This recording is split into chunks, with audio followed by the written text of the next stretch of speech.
ሰላም ጤና ይስጥልን ውድ በአገር ውስጥና በውጭ የምትገኙ ቤተሰቦቻችን ከገበታ ሚዲያ የዕለቱን አበይት ዜናዎችንና ትኩስ መረጃዎችን ይዘንላችሁ ቀርበናል። አብራችሁን ቆዩ። በቅድሚያ ዋና ዋናዎቹን የምርጫ ቦርድ መግለጫ የጦርነት አዋጅ ነው ሲል ህወሓት ከሰሰ።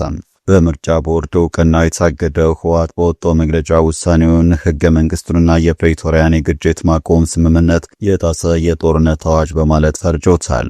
ድርጅቱ አክሎም ይህ እርምጃ በትግራይና በአማራ ህዝቦች መካከል አዲስ ውጥረት ለመፍጠር የታለመ ነው በማለት የፌዴራል መንግስቱን ከሷል። የትግራይ ህዝብም ሆነ መሪ ፓርቲው በህልውናቸውና በህገ መንግስታዊ ሉዓላዊነታቸው ላይ አይደራደሩም ያለው ህወሓት መንግስት የሰላም አማራጮችን እየዘጋ መሆኑን በመጥቀስ ጥብቅ ማሳሰቢያ ሰጥቷል።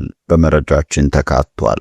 በቅርቡ የወጡ ዓለም አቀፍ የዜና ዘገባዎች እንደሚያመላክቱት ግብጽ የኢትዮጵያን የባህር በር ፍላጎት ልትደግፍ እንደምትችል የሚገልጽ አዲስ ሐሳብ አቅርባለች። ይህ ዜና በአንድ በኩል አዎንታዊና የቀጠናውን ውጥረት የሚያረግብ ሊመስል ይችላል። ሆኖም ከጂኦፖለቲካዊና ከዓለም አቀፍ ግንኙነት አኳያ ጠለቅ ብሎ ሲታይ ይህ የግብጽ እርምጃ እጅግ ውስብስብና ከጀርባው ሴራ ያለበት ነው ተብሏል። ለመሆኑ ግብጽ ምን እየጠነሰሰች ነው? ታደምጡታላችሁ።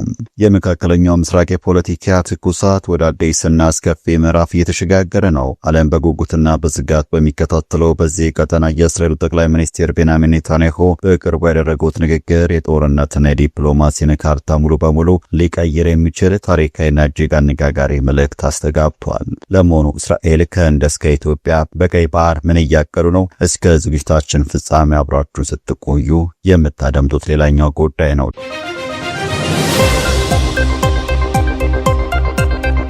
ቻናሉን ሰብስክራይብ፣ ቪዲዮ ላይክ በማድረግ እስከ ፍጻሜ አብራችሁን እንድትቆዩን በአክብሮት እንጠይቃለን። ወደ ቀዳሚው ጉዳያችን እናምራለን።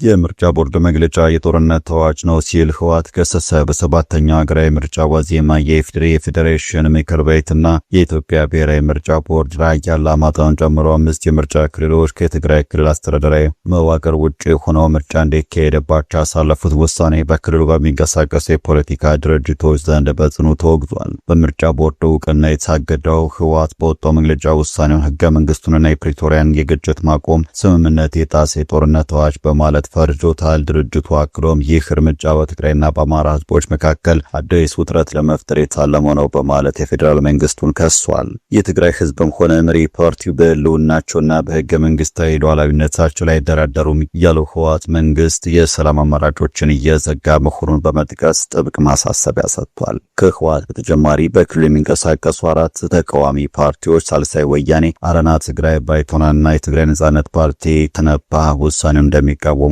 በየፊናቸው በወጧቸው መግለጫዎች አስታውቀዋል። እነዚህ ፓርቲዎች የምርጫ ክልሎች ከትግራይ መዋቅር ውጭ መደረጋቸው የክልሉን ግዛታዊ አንድነት የሚንድና ህዝባዊ ውክልናን የሚያሳጣ ነው በሚል ስምምነት ላይ ደርሰዋል። በተቃራኒው የአማራ ብሔራዊ ንቅናቄ አብን ጉዳዩ ላይ ያለውን አቋም የገለጸ ሲሆን በ5ቱ የምርጫ ክልሎች የፌዴራል ተወካዮች ምርጫ ብቻ ሳይሆን የክልል ምክር ቤት ምርጫ ጭምር መካሄድ እንዳለበት አሳስቧል።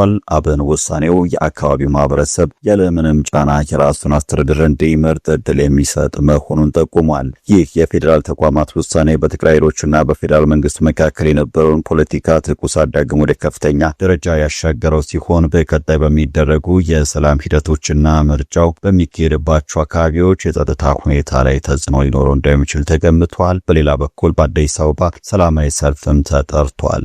በትግራይ ክልል የህወሓት አመራሮችና የፌዴራል መንግስት በደረሱበት አለመግባባት የተፈጠረውን ውጥረት ተከትሎ ዳግም ጦርነት እንዳይቀሰቀስ በአዲስ አበባ ሰላማዊ ሰልፍ ለማካሄድ መታገዱን በትግራይ ለውጥ ፈላጊ የተባለው ስብስብ አስታውቋል። የፖለቲካ ፓርቲዎችንና ተጽዕኖ ፈጣሪዎችን ያቀፈው ይህ ስብስብ ባለፈው ቅዳሜ በክልሉ ወቅታዊ ሁኔታና መፍትሄዎች ላይ ውይይት አካሂዷል።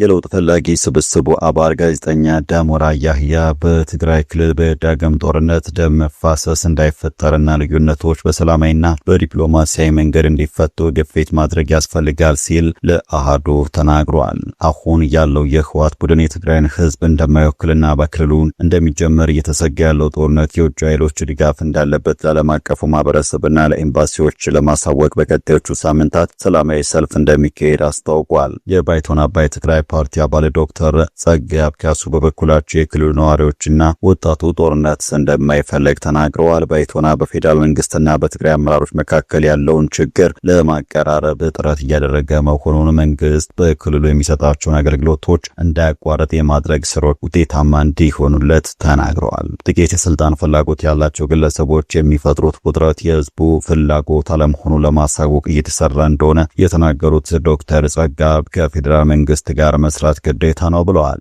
በቀጣይ መረጃችን በቅርቡ የወጡ ዓለም አቀፍ የዜና ዘገባዎች እንደሚያመላክቱት ግብጽ የኢትዮጵያን የባህር በር ፍላጎት ልትደግፍ እንደምትችል የሚገልጽ አዲስ ሀሳብ አቅርባለች። ይህ ዜና በአንድ በኩል አዎንታዊና የቀጠናውን ውጥረት የሚያራግብ ሊመስል ይችላል። ሆኖም ከጂኦፖለቲካዊና ከዓለም አቀፍ ግንኙነት አኳያ ጠለቅ ብሎ ሲታይ ይህ የግብጽ እርምጃ እጅግ ውስብስብና ከጀርባው ሴራ ያለበት ነው ተብሏል። የግብጽ አዲሱ ሀሳብ ሁለት መልኮች ያሉት ነው። አንደኛው ማባቢያ ሲሆን፣ ሁለተኛው ደግሞ ማስፈራሪያ ሆኖም ይታያል።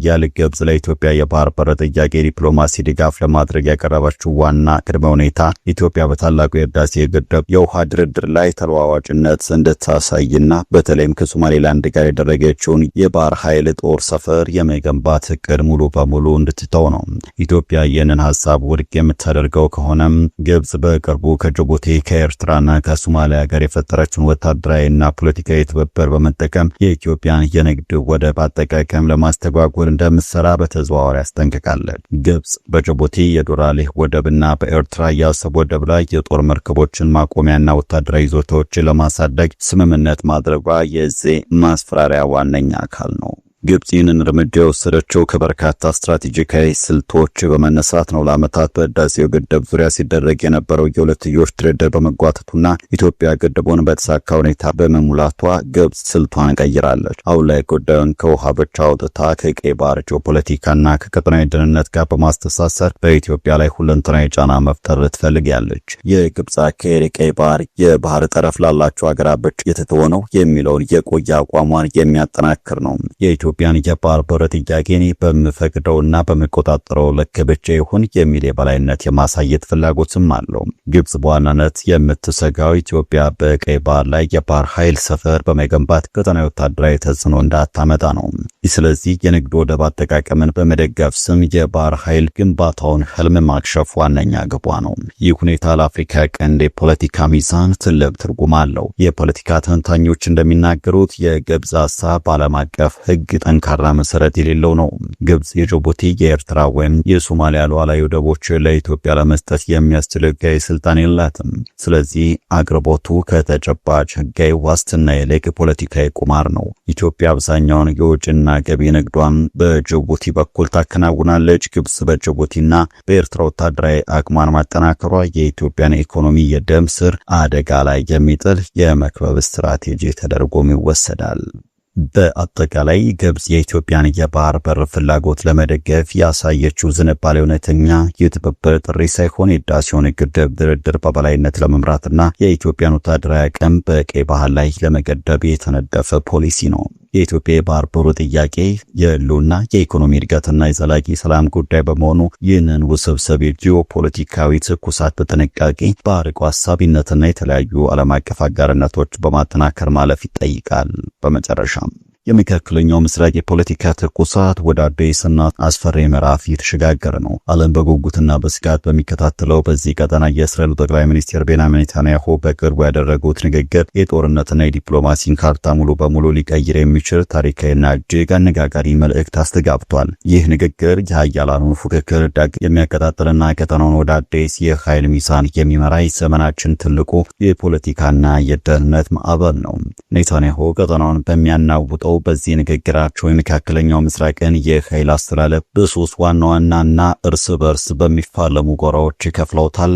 አንደኛው በኢራን የሚመራውና በቅርብ ጊዜ በተሰነዘሩበት ጥቃቶች ክፉኛ የተመታው የቆሰለው የሺዓ ዋልታ ሲሆን፣ ሁለተኛው ደግሞ ሐማስን ጨምሮ የፖለቲካ እስልምናን የሚያራምድ የሱኒ የሙስሊም ወንድማማቾች ጥምረት ነው። የእስራኤል ዋነኛ ስትራቴጂ እነዚህን ሁለት አክራሪ የተባሉ ዋልታዎች የሚፋለምና ለዘብተኛ የአረብ ሀገራትን ያካተተ ሶስተኛ አዲስ ጥምረት መፍጠር መሆኑን በግልጽ አሳውቋል። ይህ እርምጃ የአብርሃም ስምምነትን መሰረት በማድረግ አዲስ የቀጠናውን የደህንነት መዋቅር ለመገንባት የተጠነሰሰ ሰፊ ዲፕሎማሲያዊና ወታደራዊ ስትራቴጂ ነው። በዚህ ታሪካዊ ንግግር ውስጥ እጅግ አስገራሚውና የብዙዎችን ቀልብ የሳበው ጉዳይ ኔታንያሁ የተጠቀሙት የመጽሐፍ ቅዱስ አገላለጽ ነው።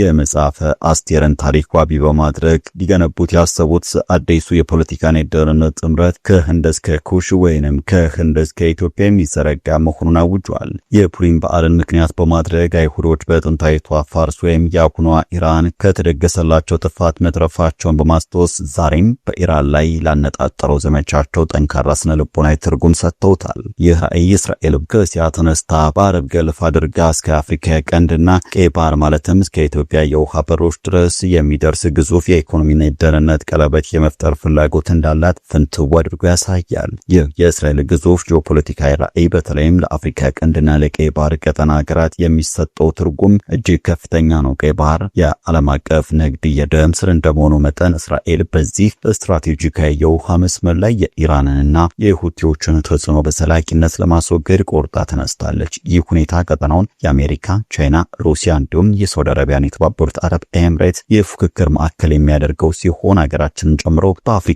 ቀንድ የሚገኙ ሀገራት በዚህ ዓለም አቀፍ የፖለቲካ ቼዝ ጨዋታ ውስጥ የራሳቸውን ብሔራዊ ጥቅም ለማስጠበቅ ከፍተኛ የዲፕሎማሲ ጥበብ እንዲጠቀሙ የሚያስገድድ ነው። የኔታንያሁ ንግግር እስራኤል ራሷን እንደተከበበች ሀገር ሳይሆን የሰፊ ዓለም አቀፍ ጥምረት አርክቴክት አድርጋ ያቀረበች መሆኗን የሚያረጋግጥ ነው። ወደ ተመልካቾቻችን ለዛሬ ያዘጋጀንላችሁ አበይት ዜናዎች እነዚህ ነበሩ። ገበታ ሚዲያን ሰብስክራይብ በማድረግ ቤተሰብ ይሁኑ እያልን ተሰናበትን። ጤና ይስጥልን።